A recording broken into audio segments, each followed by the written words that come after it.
আসসালামু আলাইকুম। রমজান আয়া পড়ছে আর চিন্তা করছি আপনি এবার একটু সুন্দর রেসিপি দেখাই যার লাগে আমি লিয়ে লিছি ২ চামচ ট্যাং, তারপরে এটার মধ্যে দিয়ে দিবেন চিনি, তারপরে যে আগার আগের পাউডার কিনে আনবেন দোকান থেকে আইন না, এরাও দিয়ে দিবেন। একটু দিছিলাম মনে হইলো আরেকটু দেওয়া, তারপর পর অফ ক্যামেরা আবার আরেকটু দিছি, দিয়ে মিক্স করে আমি এটার মধ্যে দিয়ে দিচ্ছি পানি। পানি দেওয়ার পরে অবশ্যই মিক্স মিক্স মিক্স করবেন। আর অবশ্যই এটা কিন্তু চুলায় আগে বহায় মিক্স করবেন না, তাহলে দলা পাইতেছে আগার আগের পাউডার। তো এই তো আমি চুলায় আজকে আর যাই নাই, আমার ঘরে ওই প্যানের মধ্যেই হচ্ছে গিয়ে আমি ওরা ছাইড়া দিছি। ছাইড়া দেওয়ার পরে দেখতেই পারতেছেন বয়েল হইতেছে।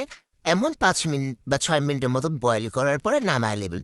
নামায় চুন দিকের একটা বোলের মধ্যে বা যেখানে আপনার সুন্দর শেপ কাটার লেগে ওই প্লেটে ঢাইলা দিবেন।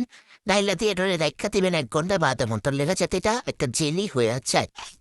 এরপরে এরপরে আমি বললাম একটা কাম করতে দুধ। আমি দুধ লিয়ে আলিছি রুম টেম্পারেচারের 1/2 কেজি দুধ। এর মধ্যে আমি দিচ্ছি আগার পাউডার। আগার পাউডার দেওয়ার পর আবার মিক্স করবেন ভালো মতো, আর হালকা চিনি অ্যাড করবেন। আমি কম চিনি দিচ্ছি যেহেতু আমি ট্যাঙে চিনি আসলো, আর ট্যাং এমনি একটু মিষ্টি থাকে। তারপর মিক্স করার পর আমি আবার এটার মধ্যে দিলাম ভ্যানিলা এসেন্স, কারণ আমার একটু ভ্যানিলা এসেন্স দিলে খাইতে মজাই লাগে। তারপর এই দুধটারে সুন্দর মতো বয়েল করে নিলেন, ভালো মতন বয়েল করবেন। 2-1টা বলক আইলেই নামায় ফেলবেন। তারপর দেখতেই পারতেছেন আমার জেলি। আমার আজকের এই জেলিগুলো একটু নরম নরম ছিল, মানে তেমন পারফেক্টলি হয়নি যেমন চাইছিলাম।